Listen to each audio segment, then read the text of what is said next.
All right, welcome back to Lindroth Hockey Podcast. We're in partnership with the Black and Gold Hockey Productions, and today you're here with co-hosts, father and son duo, Andrew and Jim Lindroth. Dad, how you doing today? Doing great, Andrew. Let's get into the intro. This is going to be a great bunch of stories from this guy, and I think we've circled back with him. I think we contacted him, and it's just time went by, and then I recently got back, said, "Hey, we still love to have you." And he's like, "Oh yeah, sure." And here he is. So give us the intro. It's going to be a good one. Yeah, today we're very excited to have with us Jordan Hank Henry. So he began playing competitive hockey in the WHL with Moose Jaw and Red Deer from 2003 to 2007. He later signed his first pro contract with the Florida Panthers, spending time with the ECHL affiliate, and then 3 seasons with Rochester Americans of the AHL. Later, he moves on to the KHL and Minx, and then later 2 years of a lot of travel and teams that we'll later talk about. Also to note, Jordan was captain for the 2014-2015 Florida Everblades team and ended up finding his home playing with the Brampton Beast the last 4 or 5 years of his pro career. We're going to find out what he's doing today and heard he's coaching as well. So without further ado, hear from the man himself, Jordan Hank Henry. How you doing today, bro? I'm doing good, guys. Thanks for having me. Awesome. All right, so playing juniors in the WHL. So first I've got to ask, I've always had sort of a family joke, an inside family joke. Whenever we talk about like a farm situation up in Canada, I always say the craziest place I heard about just by name is Moose Jaw, Saskatchewan. And I used to say that, Moose Jaw. You actually played in Moose Jaw. What is Moose Jaw like as a place? And then, of course, what was it like to play some time there with the team? It's a smaller city, obviously, in Saskatchewan there, it's flat, it's harsh winters, but the people there love hockey and they really, really support the Warriors a lot, and they do, really good with that community. So that's kind of the WHL in Saskatchewan there, the smaller towns, Saskatoon's a little bigger, Regina, but then you've got your Prince Alberts, your Swift Currents, your Moose Jaws, a little bit smaller centers where, the people just love hockey, and that's as close as they get to the NHL, right? There's nothing really close to them around. So they really get out and support the junior guys and, see guys before they get there. So you're on your own, billet family, you got school, you got hockey. Was it a big change for you, or was it no big deal?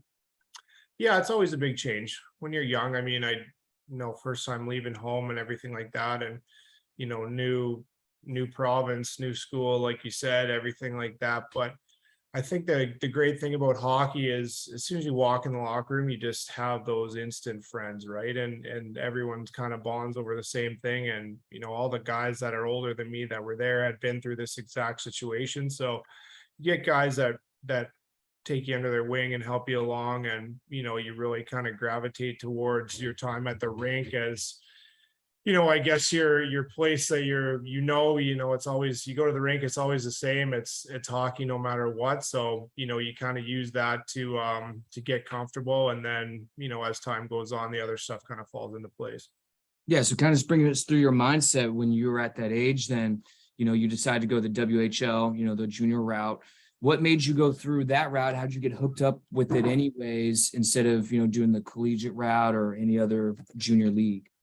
Tough decision. I got drafted by Moose Jaw late in the 9th round of the draft. And, I went out when I was 16 and I was actually had a really good camp, and I was pretty close to making that team. So, that kind of put me on their radar, I guess. And, I just found that it was going to be the right situation for me. I think that was, my style of play was a little more rough and tumble. And, that's kind of how the WHL was back then. I felt it fit the way that I played, and that I was going to get a good opportunity in Moose Jaw.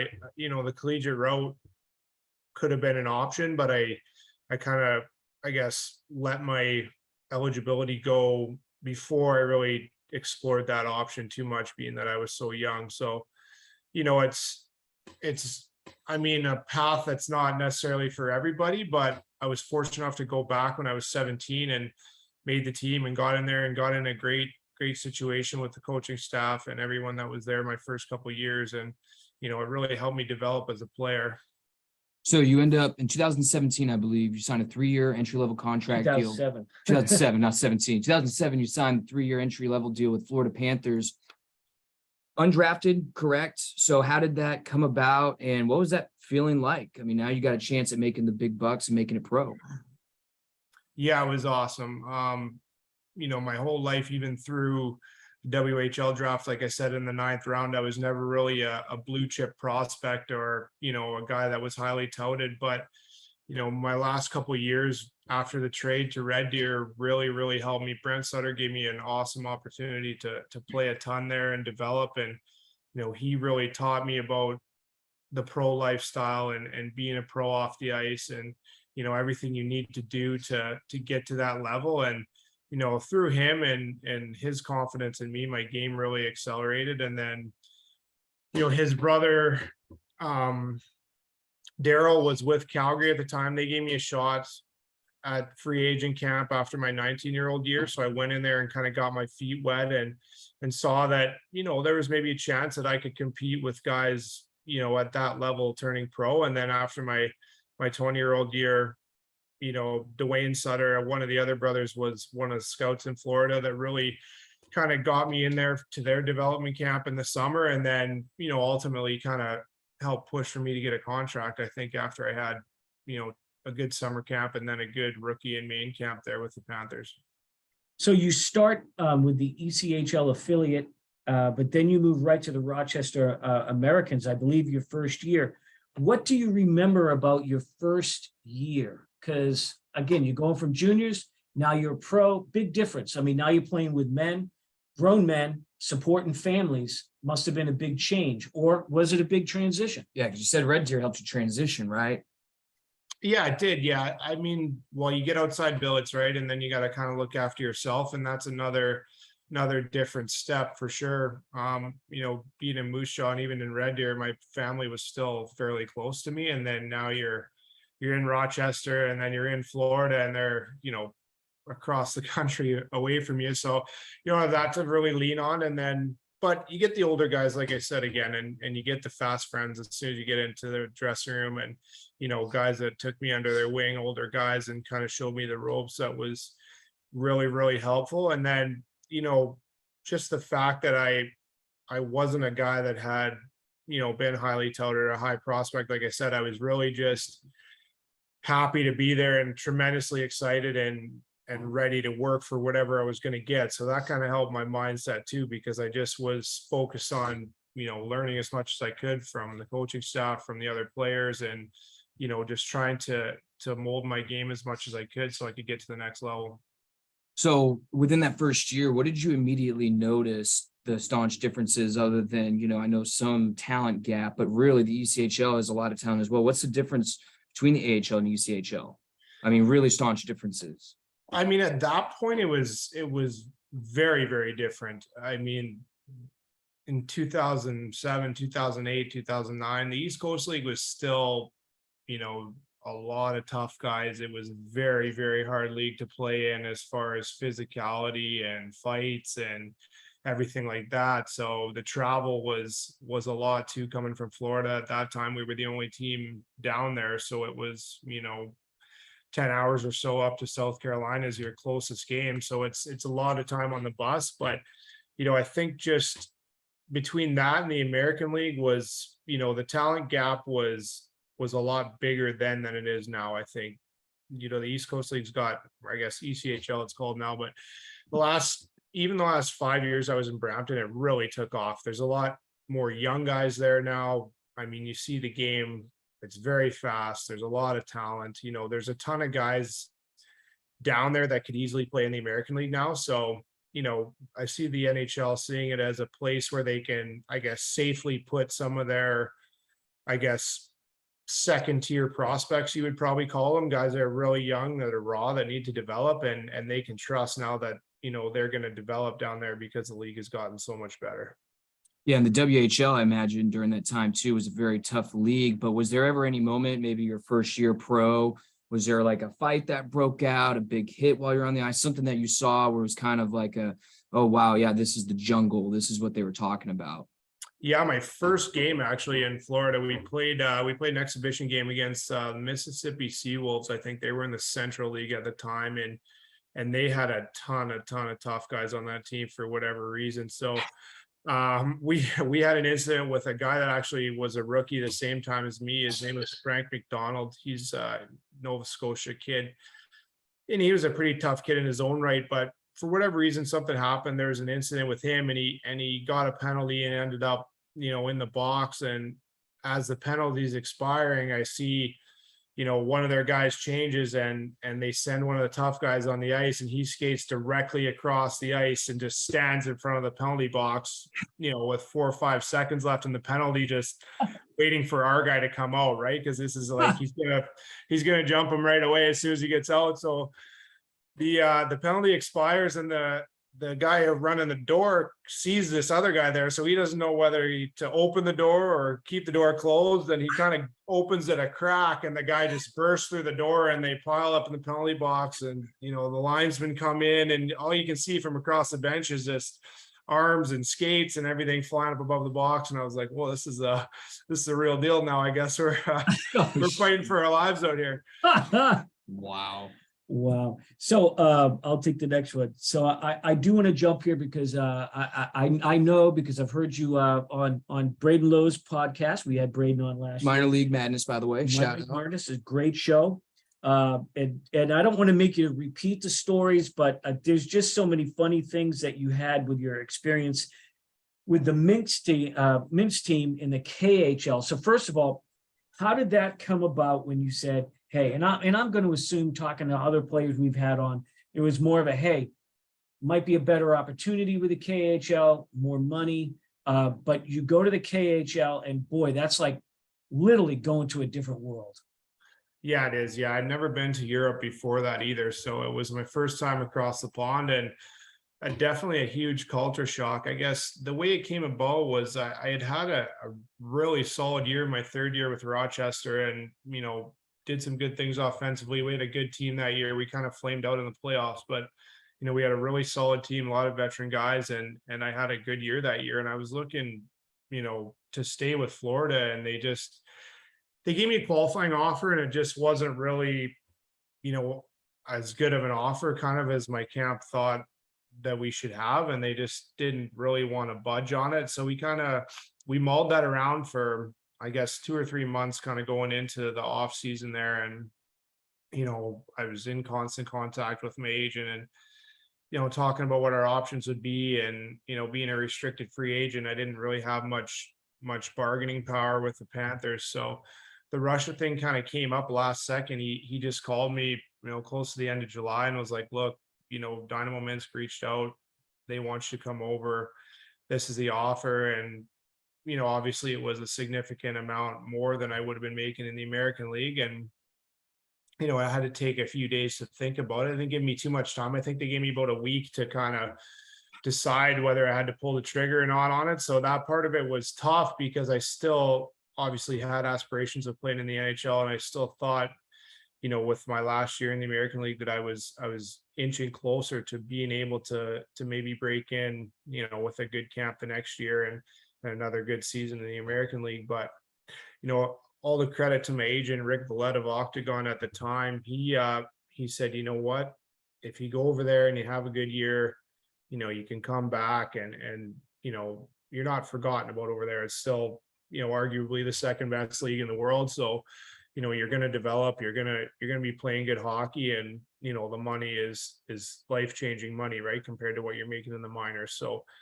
credit to him for, I guess, not pushing me to do it, but just giving me some, I guess, almost fatherly advice outside of hockey to kind of think big picture of, the long term. And eventually, that turned out to be a pretty solid decision for me. So I went over there, took a 1-year deal with a 2nd-year option. And, obviously when you get over there, it's very tough. I mean, in the beginning, I was actually late to camp for 2 or 3 days. So the team had already left. We had our camp in Switzerland. So I was literally in Minsk by myself. And I had a driver that took me around to do all my medicals and physicals at the hospital. And, he didn't speak English. No one at the hospital spoke English. And, they brought a translator in every now and then for the important stuff. But the first couple of days, I was largely on my own, just, trying to survive basically in a place I'd never been. So that part of it made it tough. But once I got in to Switzerland with the group, it helped a lot. We actually had a good group of imports there.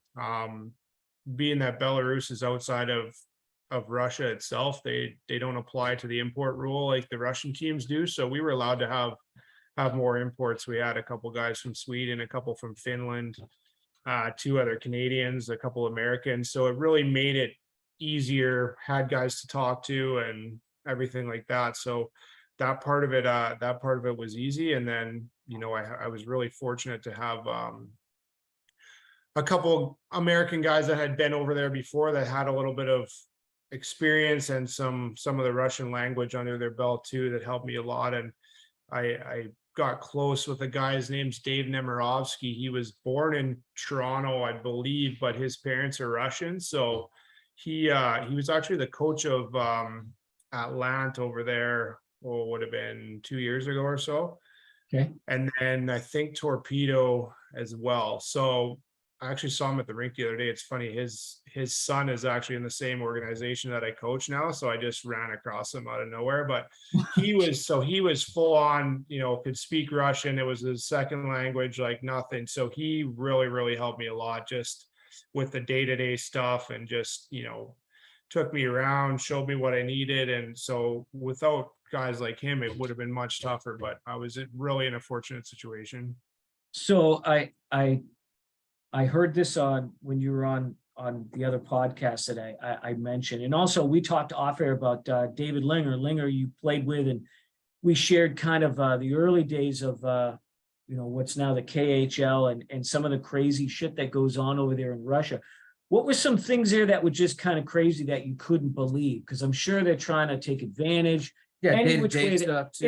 it's not Canada. It's not North America. Right. Yeah, in honesty, there's so much stuff. It's like I saw stuff every single day that I was like, I can't believe this is happening right now, but it's tough to recall it all. But a couple quick ones, I guess. We had a guy during the national team breaks. He went to play for the Belarus national team and he got hurt. He got checked from behind and he ended up with a concussion, and he kind of had a big goose egg on his forehead. So he was coming back after the national team break, and he was starting to ramp up his off ice stuff and get ready to come back for practice. But the swelling hadn't gone down in his head, so he couldn't physically put his helmet on. But the doctors had somehow cleared him to practice. So he came out and practiced with us with no helmet on, coming fresh off of a concussion. So I don't know if that definitely wouldn't fly in North America, given all the attention they give to concussions now. But yeah, it was crazy. It's just, I couldn't believe it when I saw that stuff like that. And then, obviously there was a lot of attention given to the flying situation over there after, the unfortunate crash with Locomotive. That was actually the year after I was there, and it was kind of eerie because they were flying to play in Minsk, and we had actually played them in the playoffs the year before. So we did that flight 5 or 6 times throughout the season, that exact same flight. So in those exact same planes, the one that crashed, obviously it ended up being a little more of a pilot error situation at the end, but still just scary to think about that. That could have happened at any point during the season, previous season when we were going there. So I guess most of the time we flew just your standard 737 charters, which were great. They treated us great and everything over there, but on occasion we did fly those other planes that were a little bit, not much you would see in North America for sure. And I remember it was middle of the season, probably January, something like that, and it was real cold, real snowy. We were somewhere in Siberia. I can't remember actually the exact city, but we played a game, then we went straight to the airport, and we were flying on to the next city, and it was really stormy and it was cold, and it was probably 11:30 at night. We get on the plane, everyone piles in, get all the bags loaded. We're sitting there, nothing's happening. The pilot comes on, same as they do over here, as a little announcement in Russian, obviously. So I didn't understand what he's saying. So I just kind of leaned over to one of the guys beside me, said, "Hey, what'd the pilot say?" He said, "Oh, we just have to de-ice the plane, no big deal, and then we'll be off." Right. So okay, that's fine. I'm sitting, it's a charter plane. I've got my own row. So I'm just kind of sitting there, and I just, I'm close to the wing for whatever reason. I'm, a younger guy in the team. I'm one of probably middle of the plane. So, I flipped up the window shade just to see kind of, what was going on out there, expecting, the de-icing truck to be around, and, they're spraying down the wings and doing whatever. But no, there's no spray, no truck, really, just a guy with a ladder up to the wing, and he's standing on the wing. And I mean, like I said, it's cold, it is snowy, we're in the middle of Siberia, and he's just got what I could best describe as some sort of,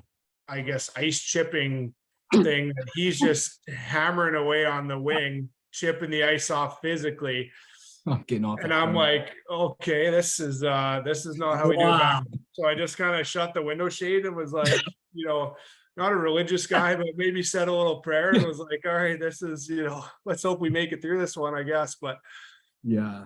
Wow. Yeah, and I'm sure he's standing on the "do not step" sign in Russian on the wings, right? Yeah, exactly right. It's probably covered by snow. You couldn't see it. So it's that was stuff like that is just, it's crazy. I mean, thinking back now, you just, you do whatever you can for your career. But I mean, now that I have a family and kids and everything like that, I can't imagine, being in that situation with, other people that depend on me and care about me in that, in that environment. So it's, I mean, something to be young and by yourself, but, I can't imagine the guys with families and stuff that do it. So how are the imports treated by the public there, maybe the other Russian players? We ask a lot about that to our EIHL guys that play over there and the guests we've had on. But, Linger would explain too that sometimes, you guys were almost targets. It's like some local people, I forgot which team he played for at the time, but he said that it was very common for them to try and break into your house because at least for them, they got paid in all cash, things like that. Were you guys like celebrities around the area? Were you like a walking target sometimes? How were you guys able to be in the public, and how did they kind of perceive the Americans? Yeah, Linger talked about he used to have a bodyguard at the time. Yeah, Linger must have been in the bad area. Well, he was, like I said, I mean, way before I was over there. So, Super League was a lot more wild west kind of stuff than it is now. They've cleaned up a lot of that stuff. When I was in Minsk, it was great. I mean, the fans treated us great. I mean, we drew really, really well. They had a big brand new rink when I was there, and we were getting 10,000+ a game. The fans were rabid with the chants, everything like that. And win or lose, we'd come out, the kind of the players' entrance of the building, and there'd be, hundreds of people waiting every game, chanting, cheering, asking for autographs, and they treated us just like the hometown Belarusian guys. So it was great. So I mean, nothing wrong with the city at all there. I know, in Russia, I think with the import rule, those spots are tremendously important for the team's success. So I know that, like you said, those guys can become targets, not necessarily of the public, but of the management, right? If the team starts skidding, not winning, losing games, and they start to pile up, the imports are kind of the first guys to be targeted to get rid of, because they're expected, if they come in to fill, one of those 4 or 5 spots, so they're going to be, a premier guy. And if they're not necessarily delivering to what the team thinks is their capabilities, they don't have any problem shipping guys out right away. So kind of fill in the timeline then now. I know later on you ended up becoming the captain in 2014 with Florida Everblades. Before we get there, I believe you came back immediately to the States after Russia, or after the KHL, excuse me. So what kind of led to you coming back to the States and wanting to stay and try and finish your career here? Well, he didn't. He also spent time over in Finland. We'll talk about, actually, so what is that whole timeline? Jordan, let me ask you one more thing about Russia before we go. Let's talk hockey real quick. In your opinion, the second best league in the world, how was the level of play over there? I assume it was unbelievable. It was very, very good. Yeah, a lot different style though, obviously with the bigger ice, the Olympic size ice, and much less physical than North America, especially at that time. A lot of skill. They ran more four lines of, guys that could skate, move the puck, skill guys. I mean, almost to the point of how the NHL is beginning to look now, right? You see your fourth line guys, they're big, they can skate, they can make plays, right? The gap between the first and fourth line is starting to diminish now in the NHL, especially, right? You need every guy to be able to play a role and to be able to get out there and make plays. So it was very similar to that. It was, a lot of skill guys. I mean, some guys with crazy, crazy skill that, people in North America have never heard of, that will never come over here just because of, I guess, the same reason that a lot of North Americans don't go over, right? It's comfortable to play at home. These guys are making great money. Their families are there. So, but really, really good players in their own right. So that part of it was good. Just the adjustment of the bigger ice was definitely something off the start. Just, being a kind of a physical defenseman and, playing the style that I did, I had to change my game a little bit to fit the style they were playing over there. So Andrew just mentioned then the next 2 or 3 years, a lot of teams, a lot of travel. What do you remember most about the next few years? Yeah, the year after, like I said, I had an option for a second year in Minsk there, and I decided not to take it. I was fortunate enough to come July 1st, NHL free agency, I had 2 or 3 teams reach out to me right away that wanted me to come back. And, I was in contact with my agent, and, it kind of circled back to, once again, the Sutter family just, being on their radar and being a guy that they, really liked, I guess, as far as the way that I played. And, being a small town Alberta guy doesn't hurt either when you think about those guys and, the way that they're hardworking farmers, the same as my family was. So, I ended up getting the opportunity to sign back with the Calgary Flames, and being from outside Calgary and Southern Alberta, it was kind of a dream come true for me, to be honest. It was a big thrill to be able to sign with them. And, I actually had a really, really good opportunity at the start of the season. I was the last guy sent down. I got sent down right before game 1 of the regular season. I really thought up until that point that I was gonna at least start the year there. And then, I got sent down to Abbotsford, and it just didn't work out, for a variety of reasons down there. I didn't have a great start. I think for my part in it, I was, very upset by the fact that I got sent down. I just really thought I had done enough to earn an opportunity. And after, 4 years of doing everything I possibly could to get there, I was so close, and I just,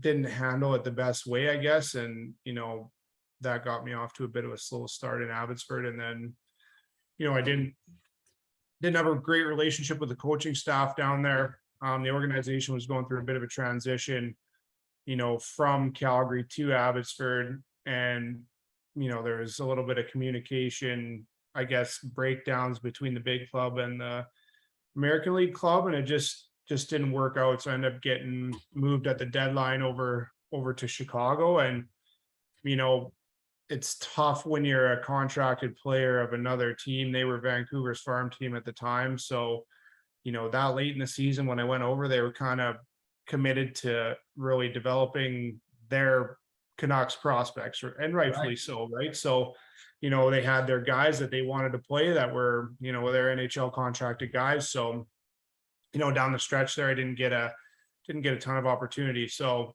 that year went from a really high in the beginning to ended up pretty disappointing. And then, that kind of led into the following year where, I played for 4 teams in 4 leagues in 3 countries. And, it was a lot, and it was a tough year personally, just with all the transitioning and everything. I couldn't seem to find my footing for whatever reason. So, on track in Finland at the end. I felt like I was playing pretty well.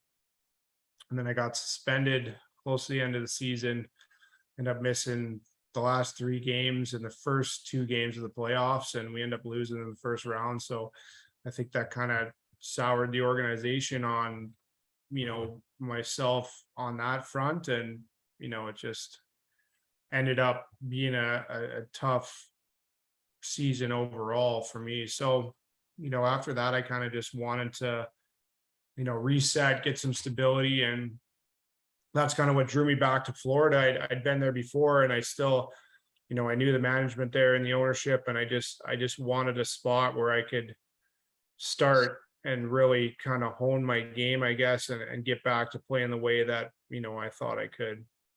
Yeah. So bring us through then. Let's get an idea of what the mindset is like for a pro. You're talking about how it's all going so great. You felt like you're so close. You felt like you did what you need to do. It's just not going your way, etc.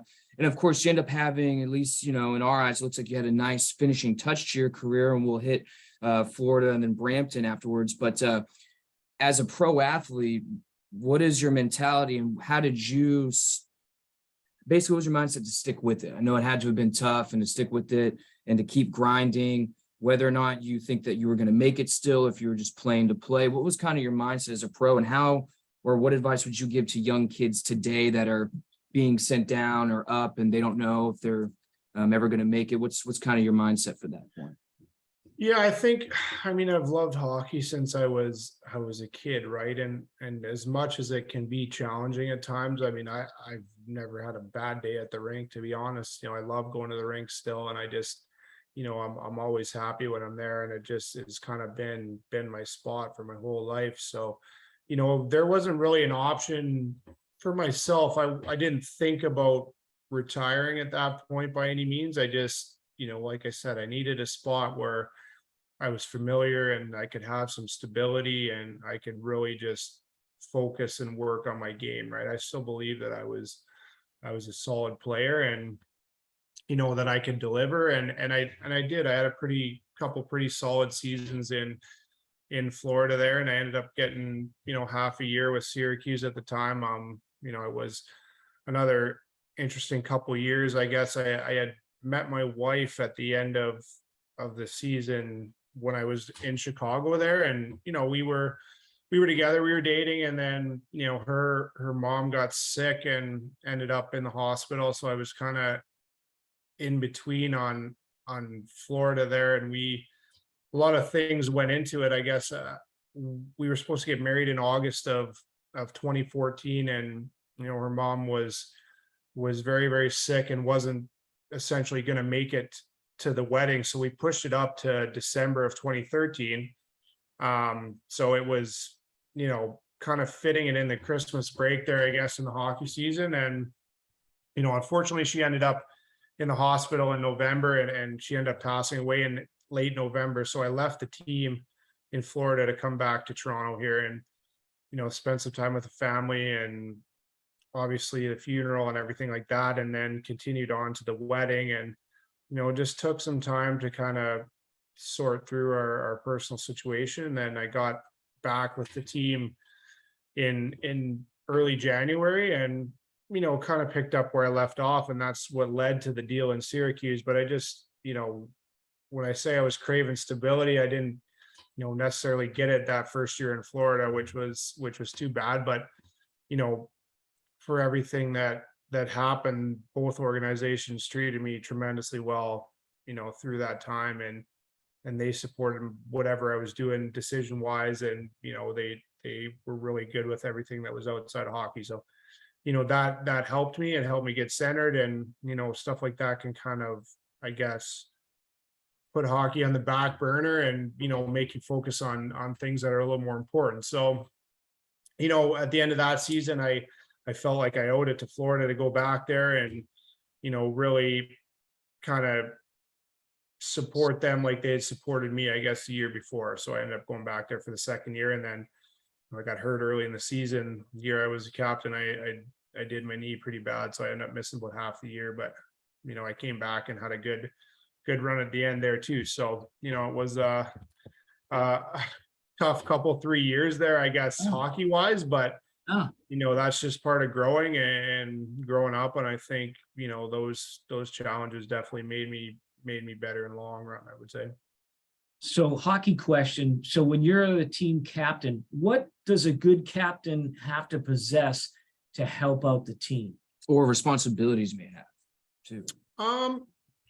You know what? It's interesting because there's a lot of different styles of captains, and I don't think it's necessarily, there's a cookie cutter mold of what would be a captain for a hockey team. But I think, you have to be a guy that leads by example, whether you're a very vocal leader or not. I think you just have to be a guy that's, displays the right characteristics, obviously work ethic and, character and everything like that, day in and day out, right? It's got to be a consistency thing. You've got to be a guy that just shows up no matter what, and, does the right things and says the right things and, acts in a certain way. So I think for me, I mean, growing up in a small farm town, obviously work ethic was a huge thing, with my family. So I didn't have a problem there. And I think just, being a guy that really did enjoy my time at the rink every day and being positive and being happy, I think, it's a long season and it's not always going good for the group, but to be able to try and bring energy and positivity and, lift guys up that way, but also show that, I'm here to make us better by working every day and making my teammates better. I think that's a big part of myself being a captain. And I mean, I was a vocal guy as well. There's some guys that are more quiet, but I was, a high energy kind of rah guy as well. So, I guess that was my leadership style. I think you see some guys that are a little more quiet about it, but I was, like to get to the forefront and, challenge guys and challenge myself and that way, do whatever I can to help us. I mean, I think the biggest thing I had to learn becoming a captain was, it's not, you don't need to change who you are and you don't need to put extra pressure on yourself if you're the captain of a group, because, you've been selected the captain for what you've done previously and, the person and player that you are currently. So it's not about, changing and rising to these bigger expectations. It's about just, being the person you've been and the player you've been up to that point. What's the relationship like between a captain and a coach? Just generally, is there like any unwritten rules? Are there boundaries? To kind of give you a context, I remember we had on Shane Corson, and he talked about how Larry Robinson, when he was with the Canadians, had to stick up for him with Coach Pat Burns because Corson was a rookie, and I guess he slammed the door. He was mad about his shift, and the coach basically right there in the bench says, "You're done, get off the bench." And he did, and he thought his career was over. And, Larry Robinson, being the captain, had to talk to Burns and say, "Let me talk to the kid, give him some slack, it'll be okay." So what is it really like with a relationship between captain and coach? It can be different. I think it depends on the player and the coach as well. I think, you've seen a pretty dramatic shift in the style of coaching, over the course of my career from junior to when I finished playing pro. It went from the guys that were really hard and, aggressive and, bordering on, I mean, almost abusive to players at times, not necessarily in my experience, but that was a prominent style of coach. And, there was the mind games and everything like that. And now it's geared more towards, communication and opening lines of communication. So you wouldn't see many situations like the Shane Corson one because, the coach and Corson would have an open dialogue as well. So I think the captain's a little bit less of a go-between now with the players and the coaching staff because, the younger player in today's age really expects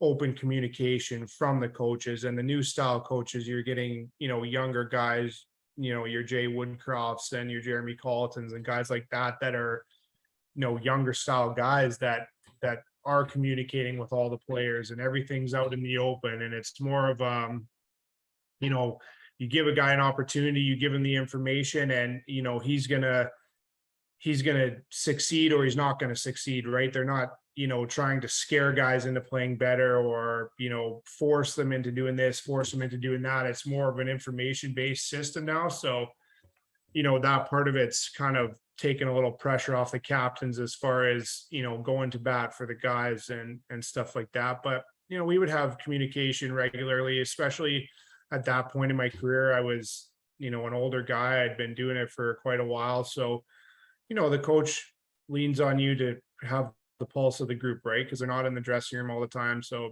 how are the guys feeling physically? How are we feeling mentally?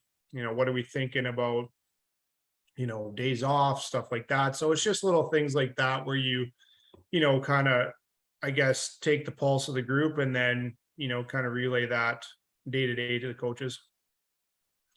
So the last 5 seasons, you found your home in Brampton. When you first got to there, transitioning from the Central League, and they seem to eventually have developed a really good culture in the team and organization. So I'm assuming playing close to home by now, having a family of your own, I assume it was a happy time to close out your playing career. What was your time like those last few years?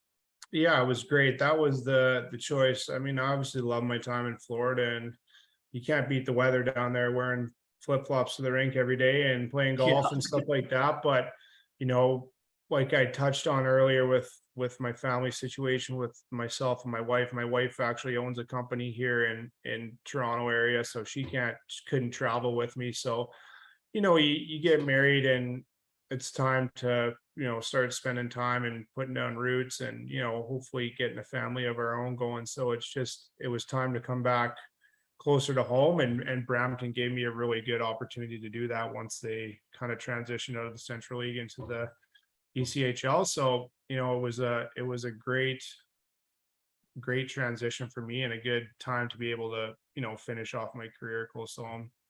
So before we get into our lightning round questions, which my dad will explain, one last thing is, of course, people are gonna want to know what you're up to now. So what are you doing now? We heard you're coaching, doing different things. Let's hear it. Yeah, I heard he's into makeup. well, yeah, I touched on that earlier. I guess my wife's company, yeah, it's a private label cosmetic company. And, I did a little bit of stuff there, I guess, with them when I was playing in Brampton in my off time. And then, it's a family owned company. And through COVID there, we had to kind of dial back our staff. So got rid of all the staff. And then unfortunately, my wife's father, who helped start the business, passed away in May. So, from that point, I've kind of taken a bigger role there as far as, the accounting, the bookkeeping, and then, my wife and I just doing it all ourselves now. So a little more pressure on that front, but, it gives me a good opportunity to have some flexibility as well. I coach U16 AAA hockey here in the Toronto area as well. So, I'm still on the ice 4 or 5 days a week, which is good. It kind of satisfies that urge. And then, transitioning my hockey career into coaching now. Awesome. So in this lightning round, fast questions, you can either give us a name. If you got a story you want to share, the time will be yours, but we're going to kind of get to know you a little bit better here. So I'll start, Andrew. Whole pro career, who's the toughest goalie to score on? Oh, for me, they were all tough, to be honest. I didn't score a ton. So I'll say probably interesting enough, because I got my first American League goal on him, but Corey Schneider. So he was kind of, in the minors at the time, coming up and a really, really high prospect with the Devils before ending up with Vancouver there. So I think, for me, he was a guy that was just, really, really good and an up and coming prospect, and always tough to score on. But, I did get my first one in the American League on him, and I mean, lucky enough for myself, I guess. I didn't have a ton of experience scoring many goals. So like I said, everyone was tough to score on for me. Do you have any, or did you have any pregame superstitions or rituals? Yeah, a few. I mean, more just a routine, right? You kind of get yourself into that comfortable space, and I like to get a good warm up in. I wasn't a soccer guy or anything like that. I like to kind of be by myself and get a good warm up in and get sweating and get ready to go. And then, previous to going to the ice, I was a big handshake guy. So I had, handshakes with a good amount of my teammates, depending on the team and the relationship with the guys. It was, right before you go out, you kind of get those handshakes in. It just puts you in that spot where you're comfortable and, you're ready to go. Which arena had the worst ice conditions from WAHL? Oh, San Antonio or Houston for sure. When they were in the American League, it just the heat and everything. And San Antonio, they play in the same arena or played in the same arena that the Spurs do, and it was just a constant transition between basketball and hockey, and combine that with the weather, same as Houston. It made for soft, sloppy ice and tough conditions for sure. A lot of bouncing pucks and really soft ice. We hear that about Florida too. Was it as bad in Florida? Or was Texas worse? Texas was worse for me. I think for Florida, in the smaller rinks, I guess Orlando actually does a pretty good job with their ice, surprisingly, considering they play in the same building as the Magic. And, Florida is a multi-purpose facility, but it's not heavily used during the hockey season for other stuff. So, they get a pretty good chance to keep their ice in. I think it's just, they do what they can with it. Obviously, the tropical climate hurts and the humidity and everything like that. And, you're not working with necessarily NHL trained ice guys either. So it's, it's a bit of an issue. But I mean, I would say around the ECHL, it's not significantly worse than, many of the other places. There's some places that have really good ice, but other than that, it's, everyone else is pretty much the same. So we did the worst ice conditions. What about the worst locker rooms? Worst locker rooms. Binghamton in the old rink was really bad, really small. Wheeling, West Virginia, really bad. Does any of them come close to what Arizona Coyotes visiting dressing room looks like now? Yeah, that's crazy. But I mean, at least there was some open space there, right? So we're talking, if it's tight space is worse than a big open area. I mean, I'm sure those guys have their complaints about it. In the NHL, it's even though lots of those guys came from small rinks and stuff like that, when the longer you're there, the more spoiled you get by that stuff. So it's pretty easy to forget the conditions before that. So you hear guys complaining about stuff like that, but I've actually heard nothing but good things about the experience that guys are having in Arizona as a visiting team there. It's just almost like a little bit of a throwback kind of fun. You get the fans right on top of you, and it's a lot of energy and everything like that. So I think for those guys going in there, it's good because Arizona hasn't exactly been a spot where it's been lively for quite some time now. So I think you get the smaller building and a little rowdier crowd, and I think it makes it a little more fun for those guys to go in there now. Two questions tied into one. So who is the toughest player you had to fight? And then who was the toughest, strongest player that you had a tough time? And you're a big guy, a tough time moving out front of the net. Oh, wow. I mean, when I first came into the American League, it was still pretty flush with heavyweights, I guess you would call them, your John Morastis and Jeremy Yablonskis and guys like that. I think, the toughest guy I actually fought was my one fight I think I had in Russia. It was a guy by the name of Evgeny Artukin. So he played in North America, for Tampa for a spell, and he was a monster, like 6'5", 240, 250, and just like Gold Gloves boxer apparently too. So I bit off a little bit more than I could chew there, but I guess it was kind of a pride thing, to be honest. We got tangled up and he asked me to fight, and I didn't really think twice. I just wasn't gonna, as a North American guy, I didn't want to get shown up by the Russians. So I just, decided to get in there, but I probably picked the wrong Russian. That's for sure. You could have picked a guy with a little little more skill and a little less of that stuff under his belt. But No, but did you find out he was a Golden Glove boxer after? yeah, I did. Yeah. I mean, I That's knew it. who he was kind of, but in the moment, you just kind of, you get to it. And then afterwards, I was like, oh, I thought might have picked the wrong guy there. But yeah, and then all the Russian guys were like, what are you doing? What are you doing? Like, he's a boxer too. So, but yeah, I guess not too many scars on my face from that one. So I'm all right. So what was the most Well, embarrassing? hang on, he didn't answer. Strongest guy that just the strongest guy, you couldn't move him in front of the net. Yeah. Guy I actually played with probably in practice, Steve McIntyre, Oh, yeah. another absolute monster. So I played with him in Rochester at a time when he was really up and coming as far as, fighting, and he was really starting to establish himself as one of those guys. And he was so big and just, not a soggy big either. Like, he was ripped and just solid on his skates. I mean, if he dug it in, you couldn't move him. Wow.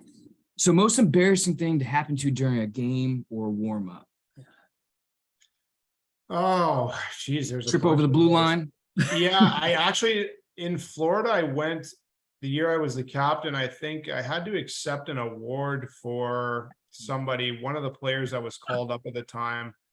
And so it was kind of near the year end there. So I went over and I went to step on the carpet and it wasn't really tacked down. So I almost wiped out. I didn't fully wipe out, but I was like halfway down, and I almost took out the lady that was giving the award. Obviously she didn't have skates on. So that was a little bit embarrassing. I guess embarrassing personally, I mentioned earlier in Abbotsford, I didn't really have a great relationship with the coach. So we were playing a game at home, and this is close to the end of my time there. I guess this probably contributed to that factor as well, I think. So not my proudest moment, but we were playing, I think it was Houston actually, in Abbotsford, and we got down early. I think I got scored on my first 3 shifts to the game, so I wasn't off to a great start. Ended up getting benched by the coach, probably rightfully so at that point. So I didn't play all the first period. I didn't play the entire second period. Start of the third period, I wasn't playing, so I was like, all right, my night's done, right? So you've been sitting there for, I don't know, 2 hours, and I haven't touched the ice. So I kind of I was, obviously unhappy with my situation as well. So I just, I took off all my tape. I took off my, undid my elbow pads, undid my shoulder pads. I undid my skates. So I was just sitting there in the middle of the bench, like with, just half dressed essentially. Right. And my stuff was on, but it wasn't done up. I wasn't, ready to, and then, there's probably 9 minutes or so left in the third period. And the D coach taps me. He's like, hey, you're going. Are you ready to go? And I was like, no, I'm not ready to go. I was like, you gotta, like, I had a better relationship with the assistant coach. Thank God. I was like, look, man, you got to give me a couple shifts here. Like, my skates aren't even tied. So I'm just like scrambling on the bench, trying to get all my stuff. It probably took me 2 more shifts before I had my stuff back to the way I actually wear it when I play. So, a little embarrassing there. Interesting, because I wouldn't generally characterize myself as that kind of guy. I mean, I was obviously pouting, and that's not really my general style, but it came back to bite me. So I never did anything like that again. But I hit the post on my first shift too. I almost scored after not playing for 45 minutes. So that would have turned the tides on the whole experience for me. But I ended up just finishing off the game, and then kind of packing it up and heading home sheepishly after something like that happens. Yeah. Finish this Funny up. story to tell now, but embarrassing at the time. Yeah, sure. Yeah. So I know this is pretty broad, but just the first thing that comes to mind when I say, what's been the most fond hockey memory of your playing career specifically? I think just the relationships you build, off the ice. And I mentioned before, seeing, seeing my buddy that I played with in Russia, around the rink with his kids now, and, just the guys that I still keep in touch with, and, you get to see them playing. And I mean, it's just a thrill to have those lifelong friends and relationships in hockey. And, not too much time goes by, I go to the rink, that I don't see somebody I know, through playing and either played with or played against. And, even guys like Braden, right? You get opportunities to, go on podcasts and stuff like that through, guys that you've played against and with. And, I played, I guess, good and bad for so many teams that, it seems like everywhere I went, I knew someone that had played with someone, or, played with guys that had played with, guys I'd played with. So it's just such a small world. And I think, the relationships you build are just, really, really special. Well, hopefully this is ballpark. We can't thank you enough for coming on. I think it's something in the pro career, like 740 games, 261 points, a whopping over 900 penalty minutes. A hell of a career. Yeah. Yeah. Jordan had plenty of the physical stuff going on too. Man. Yeah. He did. But we can't thank you enough for coming on, man. And we'll say goodbye off here real quick, but officially, we can't thank you enough for your time today. Yeah, thank you guys. Sorry about my dog there. I got someone coming to fix my dryer at the door right now, so I gotta pop out. Good timing, but thank you guys. I appreciate the time, and it was really good to talk to you. Thank you. Thank